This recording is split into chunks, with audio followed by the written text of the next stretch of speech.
హరి ఓం. బ్రహ్మంగారు చరిత్ర ఇలా రాశారు. జ్యేష్ఠ శుద్ధ విదియనాడు వర్షం పడి అందులో 4 నిలువుల ఆజానుబాహువులు పుట్టుకొచ్చేరు. వారి అడుగులు మన అడుగులకు 7 అడుగులుండేను. వారిని చూచి మానవులు ప్రాణభయంతో పారిపోయేరు. మంగళగిరిలో మాయవాదులు అనే వైష్ణవులు విరోధంతో కొట్టుక చచ్చేరు. మలయాళ దేశాన మందపాలుడు మాటలాడేను. మాచర్ల చెన్నకేశవస్వామి మహిమలు అంతరించేను. నడిరేయి గ్రామాదులలో గణగణాం అను ఘంటారవములు శంఖనాదములు వినిపించేను. శంఖ చక్రాలతోనే గాక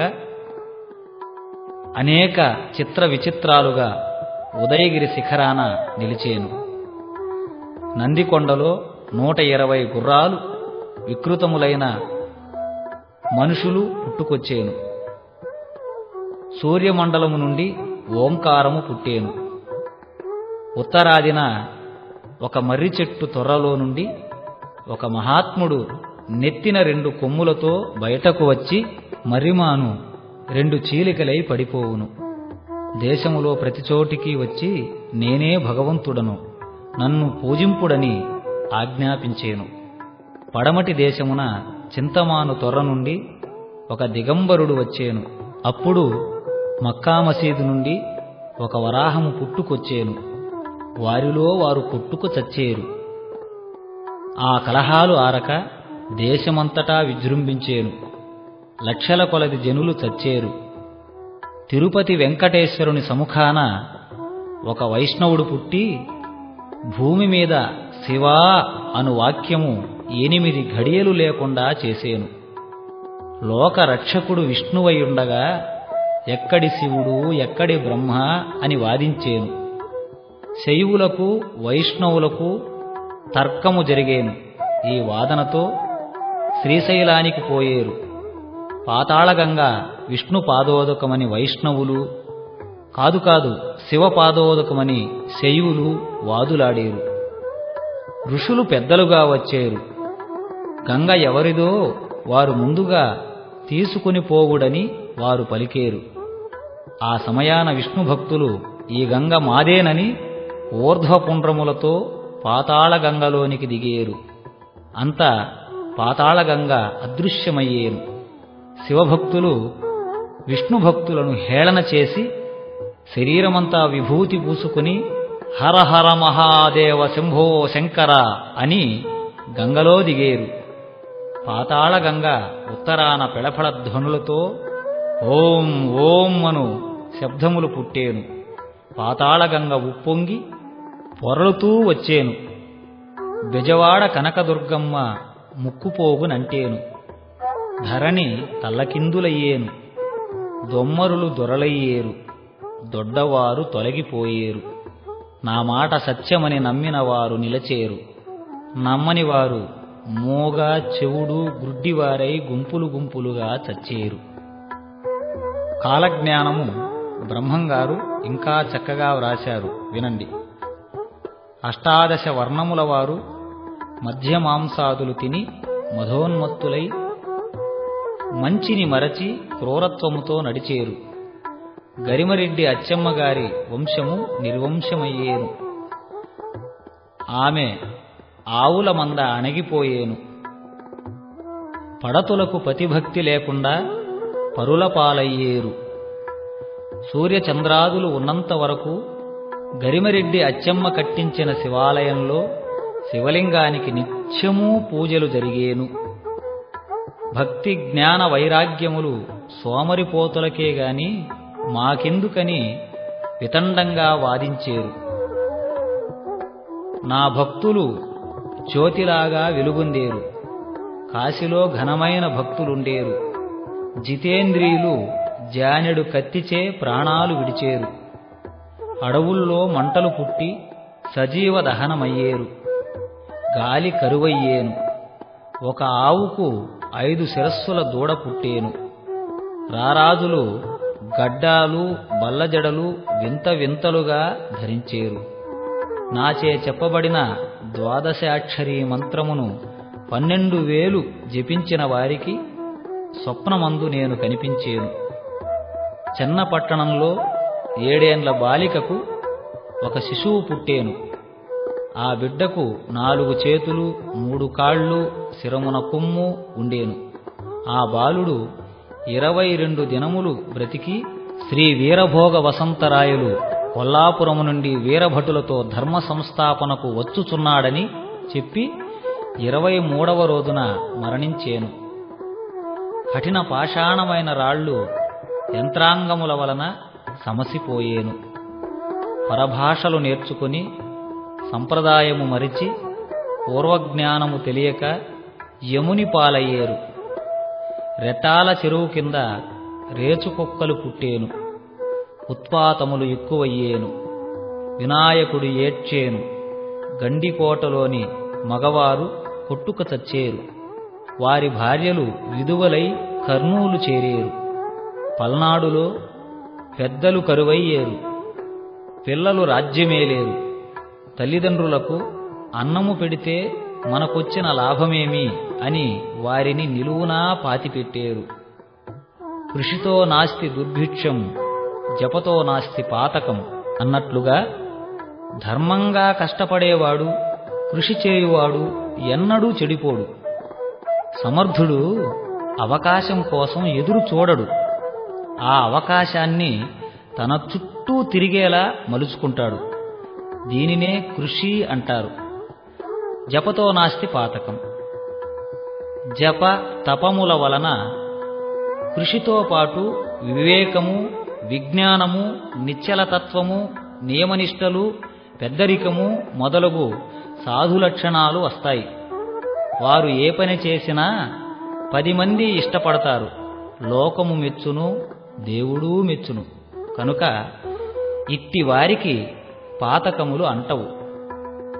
ప్రతి ఒక్కరూ ప్రతిరోజు 10 నిమిషాలైనా దైవారాధన చెయ్యాలి. ఇంకొక మాట, పితృకర్మలు ప్రతి ఒక్కరూ పూర్తి చెయ్యాలి. అంటే మరణించిన వారికి కర్మక్రియలు, శ్రాద్ధాలు విడిచిపెట్టాలి. తద్దినాలు చెయ్యాలి. అలా చేసినట్లయితే పరలోకాన ఉన్నవారి ఆకలి దప్పులు తీరి ఆనందంతో నా వాళ్ళు 7 తరాలు సుఖంగా సంతోషంగా ఉండాలని దీవిస్తారు. వారి పేరిట దానధర్మాలు, అన్నదానం, దైవారాధన ఇలాంటి పనులు పెద్దల పేరిట చేయడం మన ధర్మం. అదే మనల్ని కాపాడుతుంది. ఈ కలియుగాన మానవులు ఈ కార్యక్రమములు చేయరు అని కాలజ్ఞాన వాక్యములు. 2014లో నందన సంవత్సరం వస్తుంది. అప్పుడు ఆకాశము నుండి నక్షత్రములు రాలిపోయేను. ఉత్తర దేశమున కలహాలు పుట్టి కత్తులతో కొట్టుక చచ్చేరు. ఆనందనామ సంవత్సరం బహుళ అష్టమి నాడు శ్రీశైల మల్లికార్జున స్వామి భ్రమరాంబతో కలిసి వింధ్య పర్వతానికి వచ్చేను. విజయనామ సంవత్సరాన అనగా 2014లో నేను విజయవాడకు వచ్చి మాతృవంశం వారి కన్యకును పెళ్లి చేసుకుని పట్టాభిషక్తుడనయ్యదను. అయోనిజాత సంభూతుడైన నేను యోగులను, సిద్ధులను, సాధులను, అవధూతలను, పరమహంసాది భక్తులను వెంటబెట్టుకొని వచ్చెదను. శ్రేష్ఠులైన భక్తులను 108 వర్షములు పాలించెదను. తదుపరి నా వంశం వారు 1000 సంవత్సరాలు పాలించేరు. ఇది సత్యం. అప్పటికి చిల్లర మతాలు సమసిపోయేను. నా మతము వారు స్థిరపడేరు. కనుక కలియుగం 5018 సంవత్సరాలకు 7ంట 1 ఊరు మాత్రమే మిగిలేను. నా కాలజ్ఞానము చదివిన వారికి, విని ఆచరించిన వారికి, నా భక్తులను నేను నిరంతరము రక్షించెదను. నా మాట సత్యం. ఇందుకు తప్పితే హీనజాతి వారింట పుట్టేను. వీరభోగ వసంతరాయల ఆగమనం ఇలా ఉంది. విజయనామ సంవత్సరం అనగా 2016వ సంవత్సరంలో ఆషాఢ శుద్ధ సప్తమి రోజున భక్తులకు దర్శనమిచ్చి ధర్మ పరిపాలనము చేయుటకు ప్రారంభించెదను. ఈ లోపున సగము పాపాత్ములు నశించిపోయేరు. అంగీరసే మధుమాసే నవమ్యాం శుక్లపక్షరే భానువారే చయామ్యార్థం వీరభోజా సముద్భవం. అంగీరసనామ సంవత్సరము శుక్లపక్షంలో 1992వ సంవత్సరంలో చైత్రశుద్ధ నవమి ఆదివారం అనగా శ్రీరామనవమి నాడు కర్ణాటక దేశమున శంబళ అను గ్రామమున నేను అవతరించేను. అనేక మంది భక్తులను వెంటబెట్టుకుని 1008 సంవత్సరములు పాలించుటకై వీరభోగ వసంతరాయులనై నేను వచ్చుచరికి కానున్న పనులెల్లా కనురెప్పపాటున జరిగేను. అనగా రాత్రి పడుకొని తెల్లవారేసరికి జరగవలసినవన్నీ జరిగిపోతాయి. ప్రతి ప్రళయము రాత్రివేళనే జరిగిపోతుంది అని అర్థం. ధర్మము పాటించువారు నా భక్తులు ఒత్తులై నిలచేరు.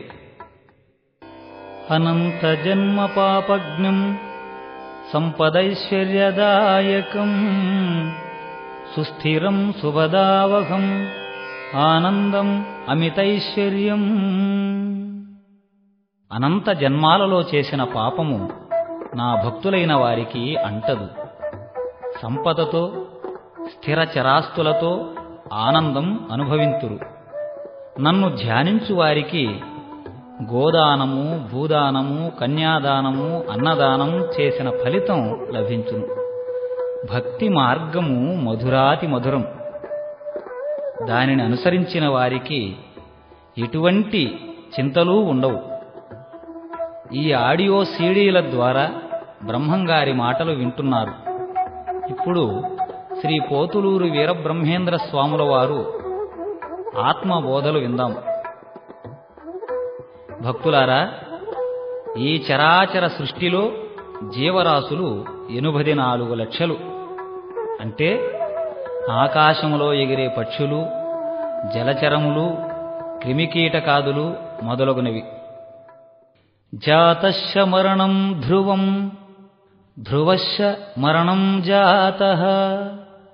పుట్టినవాడు మరణించక తప్పదు, మరణించినవాడు మళ్లీ జన్మించక తప్పదు.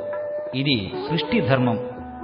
ఈ జగత్తులో అనగా జ అంటే జన్మించుట, గ అంటే గతించుట అని అర్థం.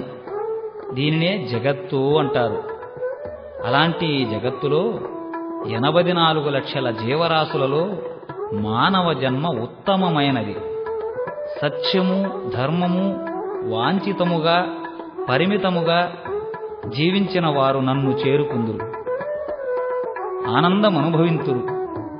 ముక్తి అనగా జనన మరణాలు లేకుండా స్వామిలో లీనమై నిరంతరము స్వామి పాదాల చింత నిశ్చింతగా నిర్మలంగా అచంచలమైనటువంటి భక్తి ప్రపత్తులతో స్వామి దగ్గర ఉండటాన్నే ముక్తి అంటారు.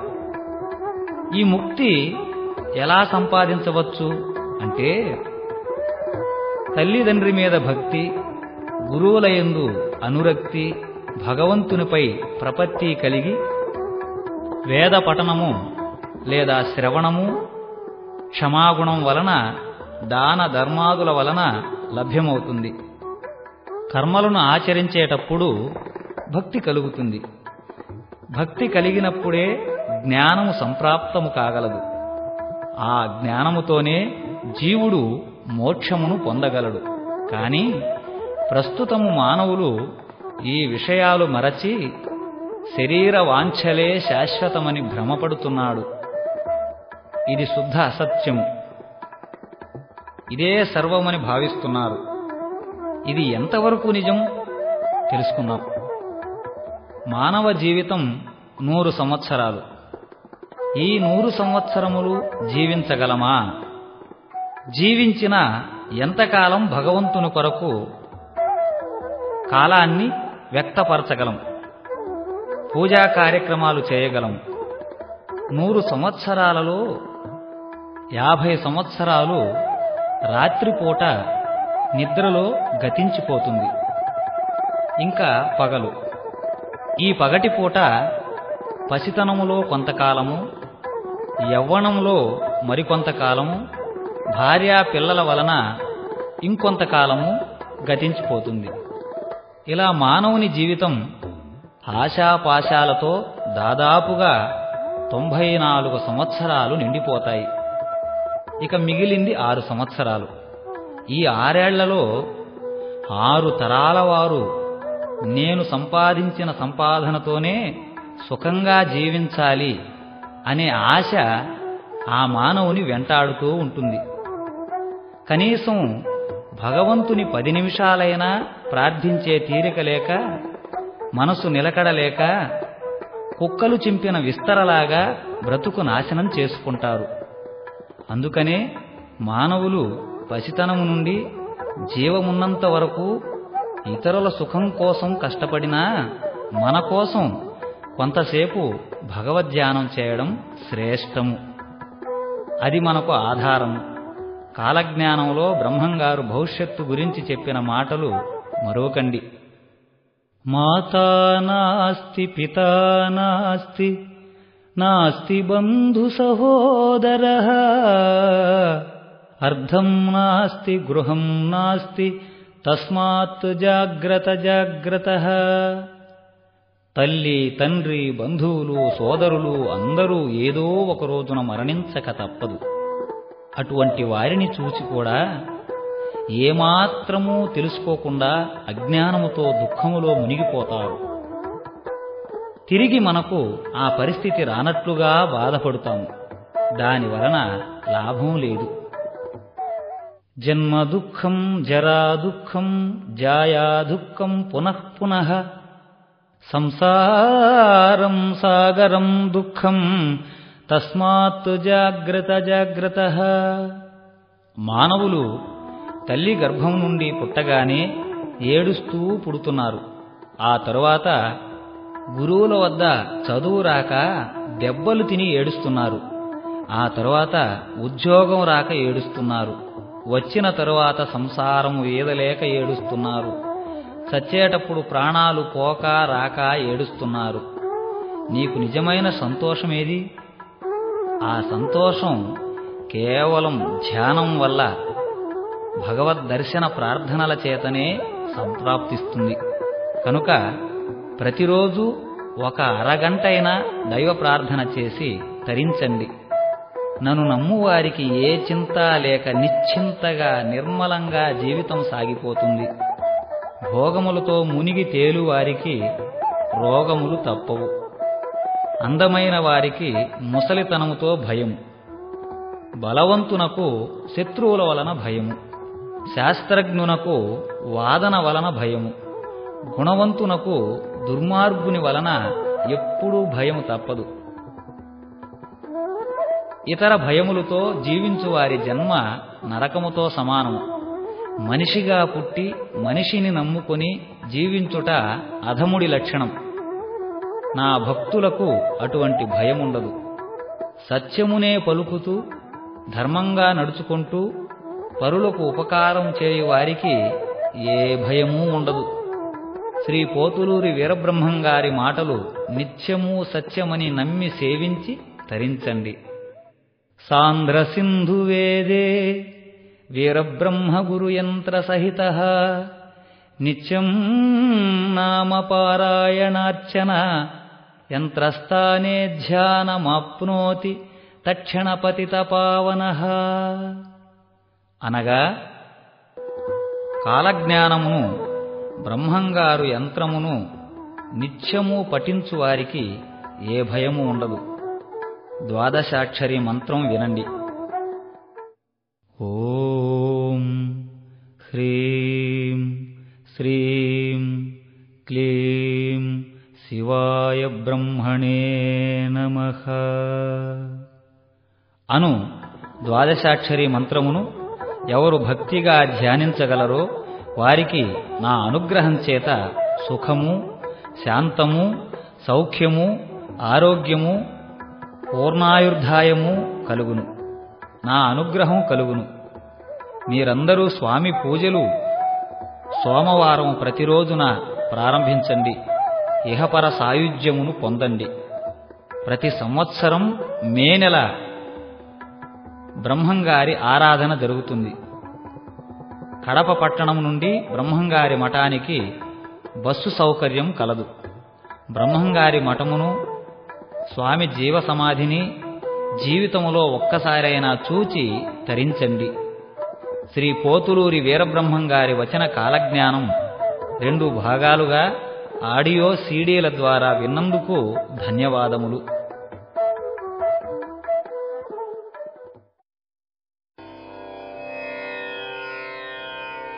చెప్పలేదంటనకపోయేరు నరులార గురుని చేరి మృక్కితి బ్రతుకనేర్చేరు.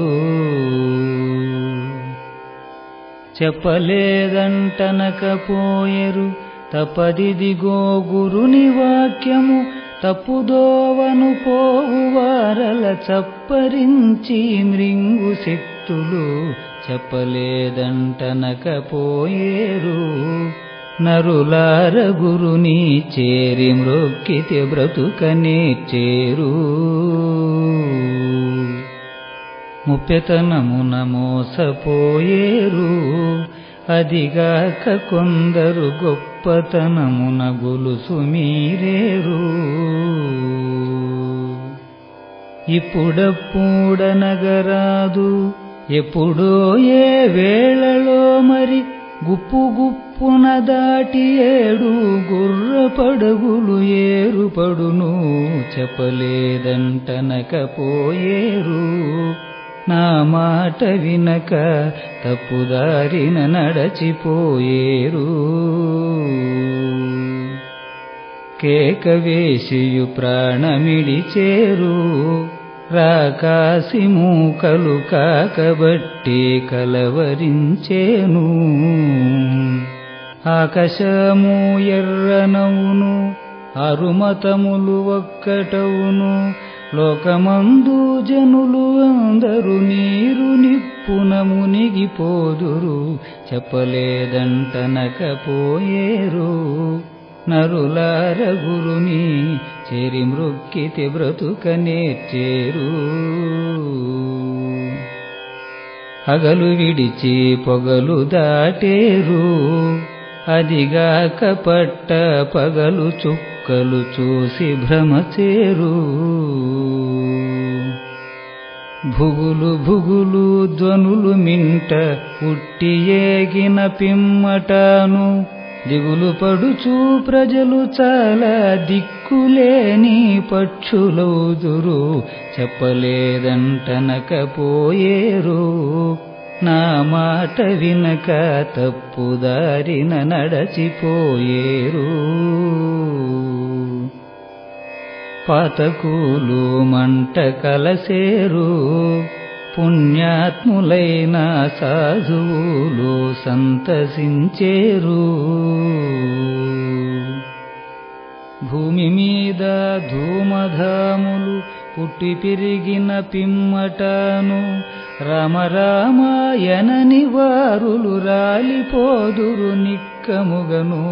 చెప్పలేదంటనకపోయేరు నరులార గురుని చేరి మ్రొక్కితే బ్రతుకనేర్చేరు. ఏమో ఏమో ఎరుగకున్నారు ఎందెందు జూచిన యముని పురికే నడువమందురు.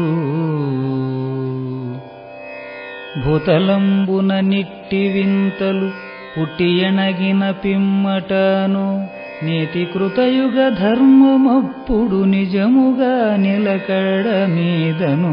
చెప్పలేదంటనకపోయేరు నా మాట వినక తప్పుదారిన నడచిపోయేరు. ముందు వెనుకలుగానకున్నారు మూర్ఖులై, భూమిలో ముందు తెలియకున్నారు. కొండకోవతో పిన్న పెద్దని కన్నుగానక గర్వములచే ముందె మేళములాడు వారిని బంధుగా గోతురక్కడ చెప్పలేదంటనకపోయేరు. నా మాట వినక తప్పుదారిన నడచిపోయేరు. కీడులైనను కూడనందురు వనగూడినప్పుడు ఏడజూచిన వాడు కొందురు. వెడుకతో పోతులూరి విరభోగ వసంతరాయులు ఏడు దీవులు ఏకచక్రము నేలును బ్రహ్మాండమంతయు చెప్పలేదంటనకపోయేరు. నరులార గురుని చేరి మ్రొక్కితి బ్రతుక నేర్చేరు.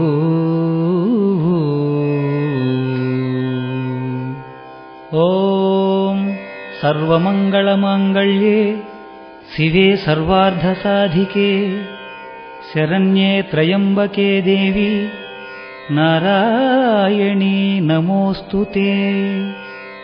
ఓం గోబ్రాహ్మణేభ్య శుభమస్తు నిత్యం. లోకా సమస్తా సుఖినో భవంతు. సర్వే జనా సుఖినో భవంతు. హరి ఓం. శాంతి శాంతి శాంతి.